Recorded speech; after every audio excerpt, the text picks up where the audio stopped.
Mesdames, Messieurs les journalistes, chers camarades, l'Alliance pour la République a convoqué aujourd'hui ce vendredi 19 mai 2017 ce point de presse pour se prononcer sur la situation politique nationale et éventuellement entrer dans plus de détails. Maintenant, nous allons vous laisser avec le ministre Seydou Gueye, qui est le porte-parole national de l'Alliance pour la République, qui va lire la déclaration liminaire et ensuite il se mettra à la disposition de la presse pour éventuellement des questions. Donc je vais laisser le soin au porte-parole, M. Seydou Gueye, de lire la déclaration liminaire. Je vous remercie.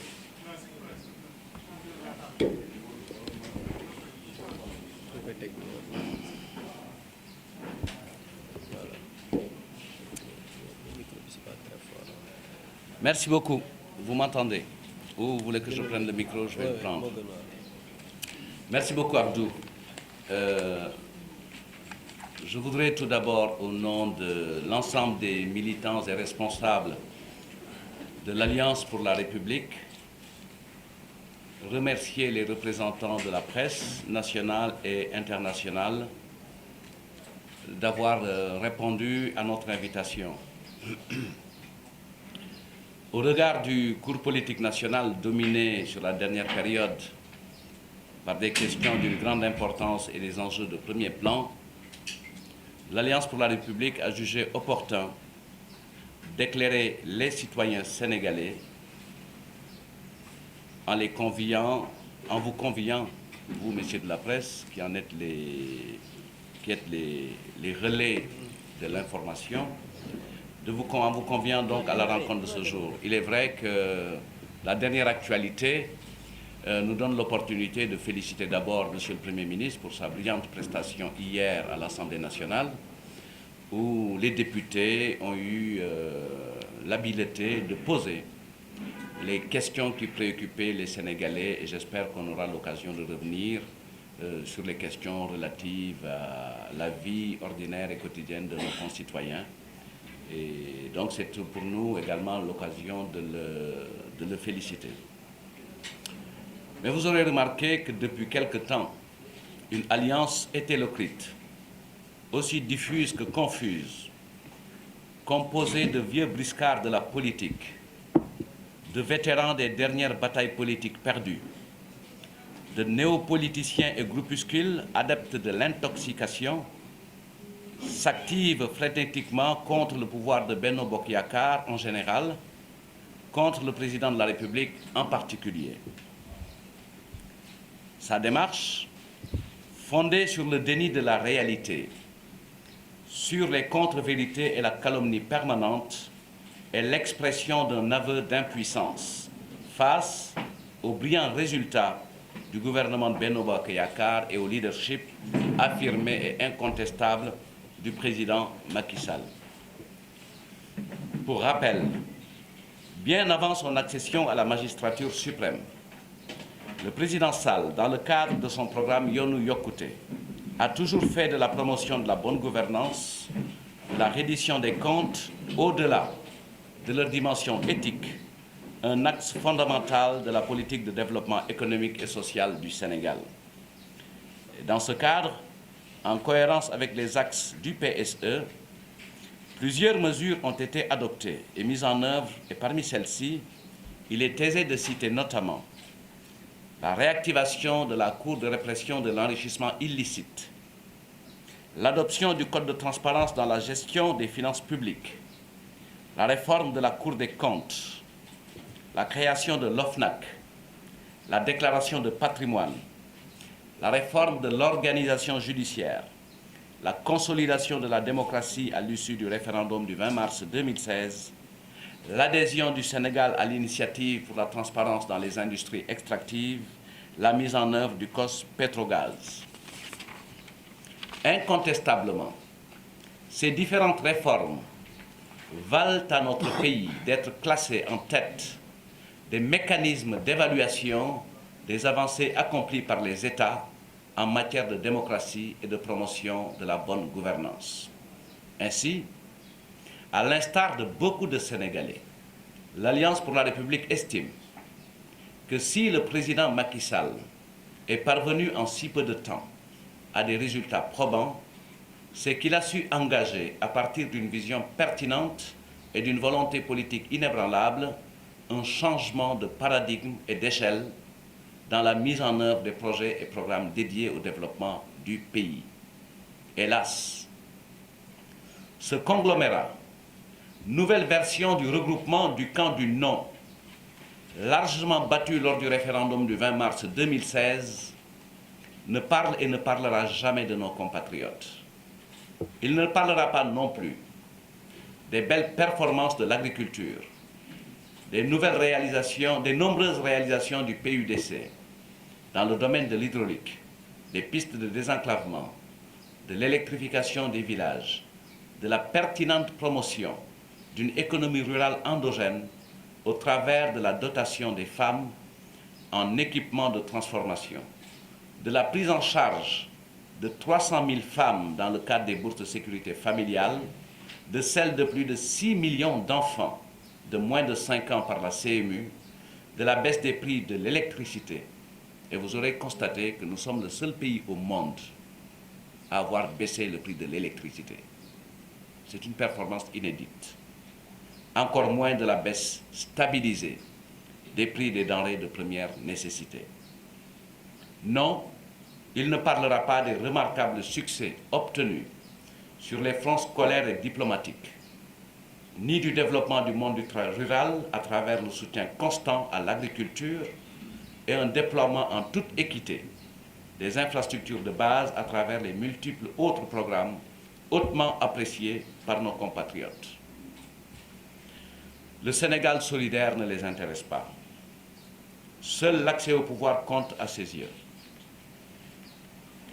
Il feint également d'ignorer les vigoureuses performances inédites et performances économiques inédites de notre pays, où la grande efficacité sociale des politiques publiques réalisées dans le cadre du PSE est reconnue par toutes les institutions financières internationales. Autrement dit, il est toujours muet sur la politique sociale d'une rare profondeur et exceptionnellement favorable aux populations, voulue et imposée par le président Macky Sall. Mais de quoi parle-t-il alors? Et que fait-il? En assumant ouvertement l'irresponsabilité comme fondement de son identité collective, il verse dans la désinformation, le délire politicien primaire et la violence verbale.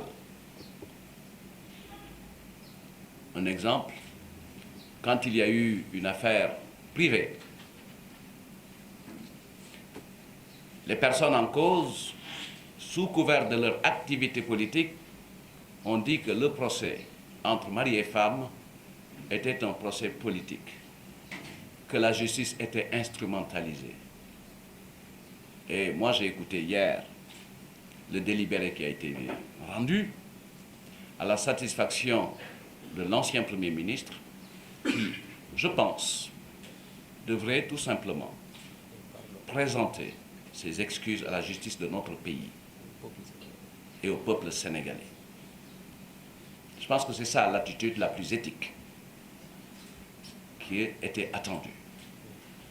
La justice dans notre pays, elle est rendue par des juges qui sont des personnes éthiques, compétentes et de très grande valeur. Voilà comment une agitation et un activisme frénétique peut conduire notre pays dans des situations non souhaitées. Et je voudrais rappeler d'ailleurs que ce camp du non continue dans sa stratégie de mensonge et de contre-vérité. Rappelez-vous, lors du référendum, c'est eux qui disaient que les droits nouveaux étaient destinés à la promotion de l'homosexualité. Vous êtes là, journalistes, témoins de l'histoire, vous les avez tous enregistrés, vous les avez tous interviewés et vous avez tout entendu. l'intoxication et la désinformation mensongère en bandoulière. Il excelle dans la vocifération et les propos incendiaires servis pour distiller le venin et la peur, le doute dans les consciences populaires. S'abreuvant à la source de la prédation, de la concussion et de la compromission, la nouvelle opposition, sans âme et sans flamme, incapable de formuler des propositions alternatives aux orientations et réalisations du gouvernement de Benno Bokk Yakaar, tente désespérément de jouer sa survie sur une hypothétique unité avec le concours de l'ancien monarque, bientôt centenaire, déchu pour ses tentatives obstinées de dévolution dynastique du pouvoir. Pire encore, la nouvelle opposition est porteuse d'un dangereux national-populisme qui le conduit à mener des activités antipatriotiques tant à l'étranger que dans le pays. Il en est ainsi de sa honteuse tentative de soudoyer moralement les honnêtes entrepreneurs, hommes d'affaires et autres acteurs économiques nationaux majeurs dans le but insoutenable de les écarter de toute collaboration avec l'État. À ce nationalisme tronqué et étroit, nous leur opposons un patriotisme intelligent et salvateur, car exclusivement centré sur la cause et les intérêts du peuple sénégalais. Nous lançons solennellement un appel à tous les hommes d'affaires sénégalais de ne pas accepter de mener un combat qui n'est pas le leur. Aujourd'hui, cette opposition, sous couvert d'une manifestation en faveur d'un prévenu de droit commun, mis en examen pour faux, usage de faux et escroquerie en bande organisée, des faits qu'il n'a jamais niés, prouve à suffisance qu'elle n'a aucun souci pour la gestion vertueuse des deniers publics et veut promouvoir l'impunité. Elle n'est pas prête à l'exigence citoyenne de reddition des comptes. Il n'y a qu'au Sénégal où une personne ne nie pas avoir pris dans la caisse et entre les mains de la justice et qu'on trouve des personnes pour demander sa libération sous prétexte que c'est un procès politique. C'est inacceptable. Nous avons vu à travers le monde ce qui est en train de se passer. Il n'y a pas eu une levée de bouclier des citoyens quand des candidats en campagne dans des pays démocratiques, qui ne sont pas forcément plus démocratiques que nous, ont mis entre les mains de la justice des dossiers sur lesquels il fallait que l'opinion soit éclairée. Et dans le cas du Sénégal, concernant l'affaire du maire de Dakar, il ne s'agit ni plus ni moins que d'une présomption, puisque effectivement, tant que vous n'êtes pas condamné par la justice, vous n'êtes pas coupable, mais il s'agit de détournement de deniers publics.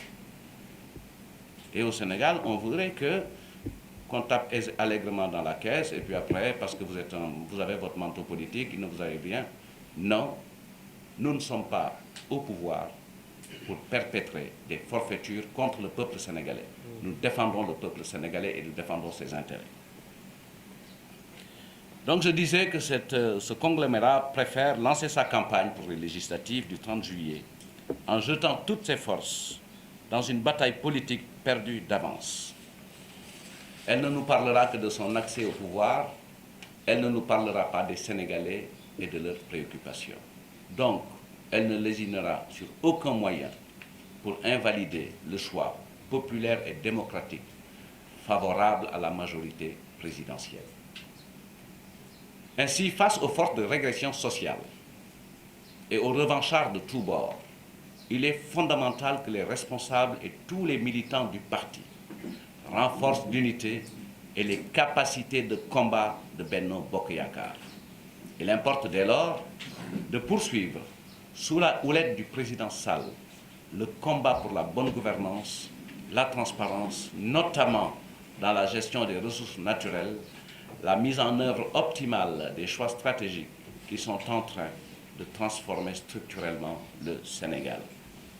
Face à la mauvaise foi, aux contre-vérités, il est nécessaire de garder intacte notre détermination à donner au pouvoir de Benno Bokk Yakaar une majorité parlementaire la plus large possible. Enfin, l'Alliance pour la République, après avoir renouvelé ses vives félicitations et son engagement total au président Macky Sall, invite tous les militants à se mobiliser pour le retrait des cartes d'électeurs en vue de leur assurer une majorité confortable à l'Assemblée nationale en 2017 et un deuxième mandat dès le premier tour à l'élection présidentielle de 2019. Je vous remercie de votre aimable attention. Je vais poser toutes les questions. Monsieur Massali. Monsieur Massali. Parfois, pour se comprendre, il faut se voir les yeux dans les yeux. Je vais demander à notre ami de me laisser vous voir.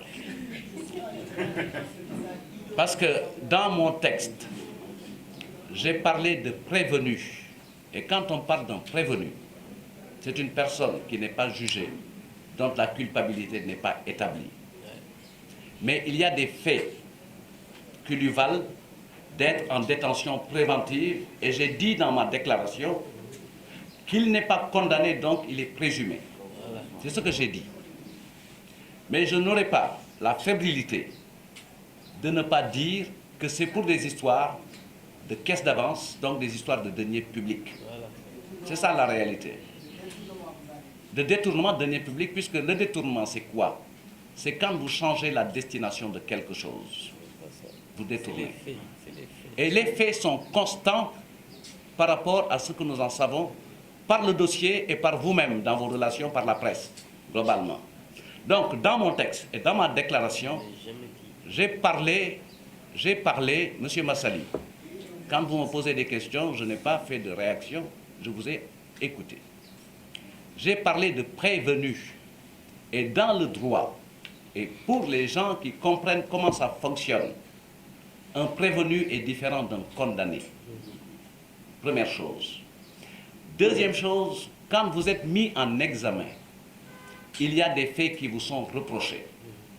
Et les faits qui sont reprochés au maire de Dakar, par la qualification que les juges en charge de l'instruction en ont faite, portent sur du faux, de l'usage de faux et de l'escroquerie en bande organisée. Ça, ce sont des catégories prévues par le Code pénal. Dès lors que nous avons toutes ces informations en provenance de l'instruction, on peut sans risque de se tromper, parler de prévenus et parler de deniers publics, puisqu'il s'agissait d'une caisse d'avance. Et les caisses d'avance, malheureusement pour vous, monsieur, il s'agit de deniers publics. Et quand un denier public est destiné à telle utilisation et que vous en fassiez un autre, et dans les catégories de gestion administrative, quand vous prenez des ressources de votre propre cabinet qui sont destinées à l'investissement et que vous les utilisez pour le fonctionnement, vous avez détourné. Parce que vous avez changé de destination. Ce n'est pas une connotation morale, mais c'est une connotation en termes d'utilisation administrative. Donc voilà, pour être très clair, je n'ai condamné personne, je n'ai fait que rappeler des faits que le mis en examen lui-même n'a pas nié. Je n'ai donné comme fait que les éléments de qualification des faits à lui reprocher, et maintenant il lui appartient tout simplement de prouver que les faits qui lui sont reprochés ne lui sont pas imputables et c'est à la justice d'apprécier. Il n'y a pas de cas Khalifa Sall. Je sais, ça peut donner de la frénésie pour les médias, mais il n'y a pas de cas Khalifa Sall. Il y a un dossier en justice et puis voilà. Maintenant, sur les questions beaucoup plus relatives aux élections, elles se recoupent. Hein. La question de Alassane Ba, c'est la victoire de Wade. Est-ce qu'on aurait peur de Wade? Non, absolument pas. Absolument pas. Nous avons passé l'âge où on a peur pour des... Voilà. Non, non. La réalité, c'est que nous sommes face à un bloc. Et ce bloc-là cherche les moyens de son unité, grand bien leur face. Nous avons connu cette situation, et dans une configuration beaucoup plus difficile. Nous avons, au sortir de 2012, Abdoulaye Wade a été battu, très largement battu d'ailleurs. Et ce qui reste du camp de Wade